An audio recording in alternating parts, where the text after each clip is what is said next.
Good evening friends. मैं अमन sir आप सबका आपके अपने चैनल इंग्लिश फाउंडेशन कोर्स के डे 4 में आपका स्वागत करता हूं। और दोस्तों, आज का टॉपिक है कोरिलेटिव ऑक्सिलरी वर्ब। ये टॉपिक आपके लिए इतना इम्पोर्टेंस क्यों रखता है, आपको इसे जानना क्यों चाहिए, ये सारे फैक्ट्स मैं आपको आज के इस टॉपिक में बताऊंगा। ठीक है, तो सबसे पहले हम जानने की कोशिश करेंगे कि अगर ऑक्सिलरी वर्ब हम लोगों ने पढ़ा है, हेल्पिंग वर्ब हम लोगों ने पढ़ा है, लिंकिंग वर्ब हम लोगों ने पढ़ा है, लेकिन ये कोरिलेटिव ऑक्सिलरी वर्ब का कॉन्सेप्ट क्या होता है। बहुत सारे लोगों को लोग यूज तो बहुत करते हैं, लेकिन इसका कॉन्सेप्ट क्या है ये बहुत कम लोगों को पता होता है। तो इसी कॉन्सेप्ट को जानने के लिए मैं आप लोगों को ये आज का ये जो सेशन है वो लेके आया हूँ। तो प्लीज़ शुरू से लेके लास्ट तक जरूर देखिएगा। अच्छा लगे तो सब्सक्राइब जरूर कीजिएगा, ठीक है, और शेयर जरूर कीजिएगा। वीडियो कैसी लगी, ये टॉपिक आपके लिए यूजफुल हुआ कि नहीं हुआ, कमेंट करके जरूर बताइएगा। ठीक है, तो दोस्तों स्टार्ट करते हैं। जैसे लिखा गया है कि correlative auxiliary verb. Auxiliary verb तो हम लोगों ने पढ़ा है, ऑक्सिलरी वर्ब पढ़ा है, बट यहाँ पे कॉन्सेप्ट है कि we are not reading auxiliary verb, we are reading correlative auxiliary verb. तो फिर कोरिलेटिव ऑक्सिलरी वर्ब का कॉन्सेप्ट क्या होता है, सीधे शब्दों में समझिए। लिखा गया है कि this is made by, this is made by, यहां पे लिखा गया है two or more than two words. ऐसी कोई हेल्पिंग वर्ब है, हेल्पिंग वर्ब, लेकिन ऐसी हेल्पिंग वर्ब है जो कम से कम दो या अधिक वर्ड्स से मिलकर बनी होती है, उसको कहते हैं कोरिलेटिव ऑक्सिलरी वर्ब। अब जरा ध्यान से देखिए, कोरिलेटिव ऑक्सिलरी वर्ब होने का मतलब है कि इस ऑक्सिलरी वर्ब में कम से कम कितने सारे वर्ड्स होने चाहिए, टू होने चाहिए, और मैक्सिमम कितने हो सकते हैं, थ्री हो सकते हैं। तो ऐसी हेल्पिंग वर्ब जिसमें नंबर ऑफ वर्ड्स दो हो या दो से अधिक हो, उसको कहते हैं कोरिलेटिव ऑक्सिलरी वर्ब। ठीक है, अब जरा ध्यान से देखें। अगर यहाँ पे दोस्तों, अगर यहाँ पे सेल लिखा गया है तो सेल के साथ किसका इस्तेमाल किया मैंने, बी का इस्तेमाल किया। अगर दोस्तों यहाँ पे विल है तो विल के साथ किसका इस्तेमाल किया, बी का।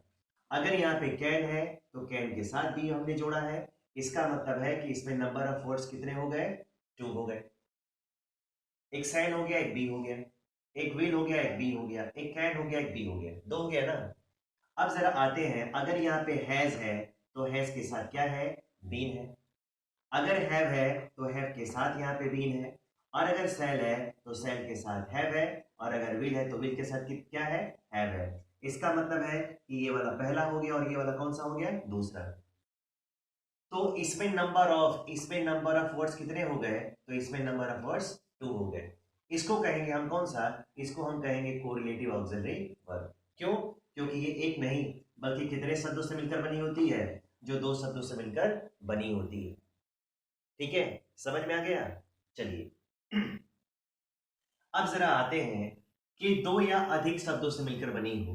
तो यहाँ पे फ्रेंड्स ध्यान से देखें, अगर यहाँ पे सेल है तो यहाँ पे हैव है और यहाँ पे क्या है, बीन है। अगर यहाँ पे विल है, अगर यहाँ पे वुड है, अगर यहाँ पे शुड है, तो सबके साथ यहाँ पे क्या लगा है, हैव लगा है, और सबके साथ क्या लगा है, बीन। इसका मतलब है कि यहाँ पे पहला शब्द है, यहाँ पे दूसरा है, और यहाँ पे क्या है, तीसरा है।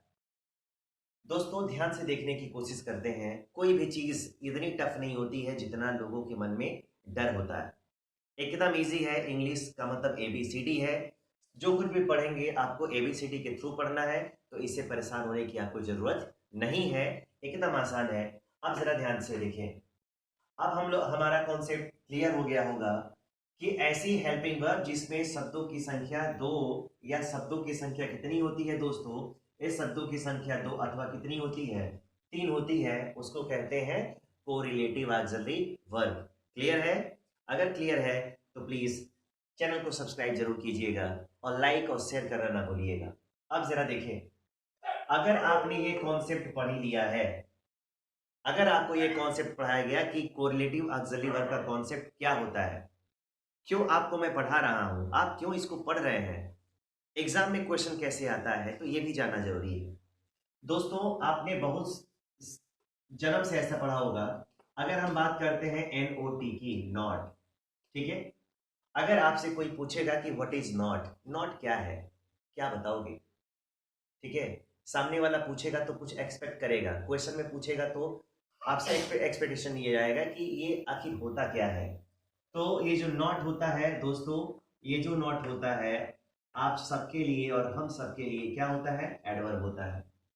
अगर कोई पूछेगा what is not, what is not, तो आपका आंसर दोस्तों होना चाहिए कि not is adverb, not is adverb. फिर इसमें भी पूछा जाएगा कौन सा एडवर्ब है, कौन सा एडवर्ब है, तो वो होता है एडवर्ब ऑफ निगेशन। क्या होता है, ये होता है दोस्तों एडवर्ब ऑफ निगेशन। क्या होता है, एडवर्ब ऑफ निगेशन। ठीक है, आज के बाद ठीक है आप याद रखेंगे कि नॉट जो होता है वो एक एडवर्ब होता है, और एडवर्ब जिसको आप क्या बोलते हो, इसको बोलते हो एडवर्ब ऑफ निगेशन।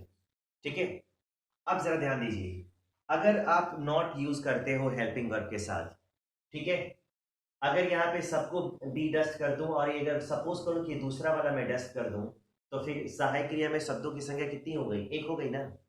तो ऐसी हेल्पिंग वर्ब जिसमें शब्दों की संख्या एक होती है उसको कहते हैं ऑक्सिलरी वर्ब। लेकिन ऐसी ऑक्सिलरी वर्ब जिसमें शब्दों की संख्या 2 या 3 होती है उसको क्या कहते हैं, कोरिलेटिव ऑक्सिलरी वर्ब। क्लियर है? अगर क्लियर है तो एक और टॉपिक यहां पे ध्यान से देखें।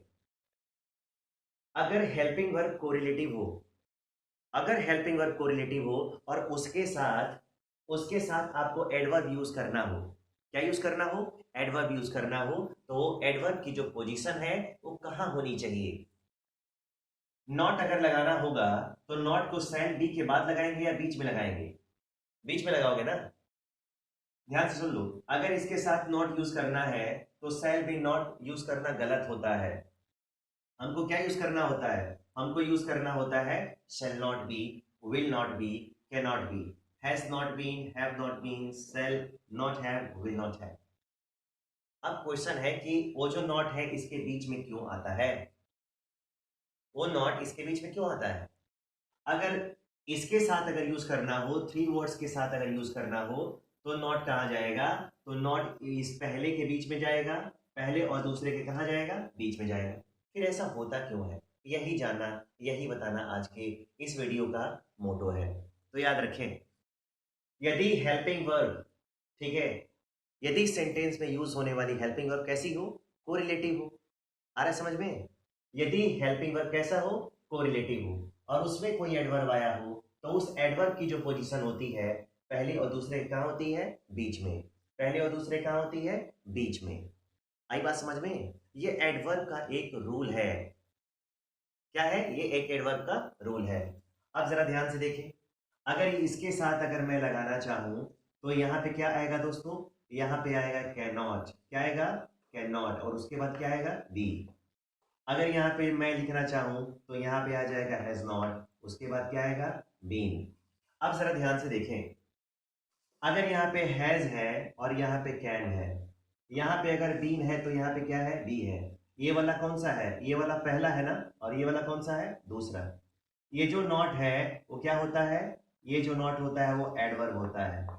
तो ये पहले और दूसरे के कहाँ फिट होता है, तो ये पहले दूसरे के बीच में आता है। कहाँ आता है दोस्तों, तो पहले दूसरे के बीच में आता है। ठीक है, अब जरा इसका एक एग्जांपल ले लेते हैं। अगर इसके एग्जांपल की बात की जाए तो दोस्तों यहाँ पे होगा सेल, यहाँ पे क्या आएगा, नॉट, उसके बाद आएगा हैव, और उसके बाद क्या आएगा, उसके बाद आएगा बी। अब जरा हम ध्यान से देखते हैं, अगर यहाँ पे सेल है तो ये पहला हो गया, अगर ये हैव है तो ये दूसरा हो गया, और अगर ये हैव है तो कौन सा हो गया, तीसरा। तो नंबर ऑफ वर्ड्स कितने हो गए, 3 हो गए ना। ये जो नॉट है, ये जो नॉट है दोस्तों, ये किसका काम कर रहा है, ये आपके लिए और हमारे लिए सबके लिए क्या है, एडवर्ब है ना। तो याद रखें, ये जो सेल है और ये जो नॉट है, नॉट जो एडवर्ब होता है हमेशा पहले और दूसरे के कहाँ रहता है, बीच में रहता है। ये एडवर्ब की पोजीशन का रूल है। क्लियर है? तो दोस्तों आज का ये जो टॉपिक था बहुत ही यूजफुल है। बहुत कम लोगों को ये सी चीजें पता होती हैं कि जो नॉट होता है उसके बीच में क्यों आता है। उम्मीद करता हूं इस वीडियो ने आपको बहुत हेल्प की होगी। इसको अगर एक बार न समझ में आए तो उसको 2 बार देखिए और समझने की कोशिश करिए। एक और पॉइंट उसमें मैं मेंशन कर देता हूं, ये जरूरी नहीं है कि आप केवल नॉट ही बीच में यूज करेंगे। अगर एडवर्ब आता है, जैसे ऑलवेज हो गया, नेवर हो गया, हार्डली हो गया, स्केर्सली हो गया, रेयरली हो गया, सेल्डम हो गया, ऑफन हो गया। ये कोई भी एडवर्ब आएगा तो ये कहाँ जाएगा? पहले दूसरे के बीच में जाएगा। पहले दूसरे के कहाँ जाएगा? बीच में जाएगा। ठीक है। अगर कॉन्सेप्ट अच्छा लगे तो प्लीज चैनल को सब्सक्राइब करना, लाइक करना और शेयर करना बिल्कुल भी ना भूले। फिर मिलेंगे, ठीक है, डे 5 में कुछ ऐसे ही मिस्टीरियस टॉपिक्स के साथ। तब तक के लिए गुड नाइट।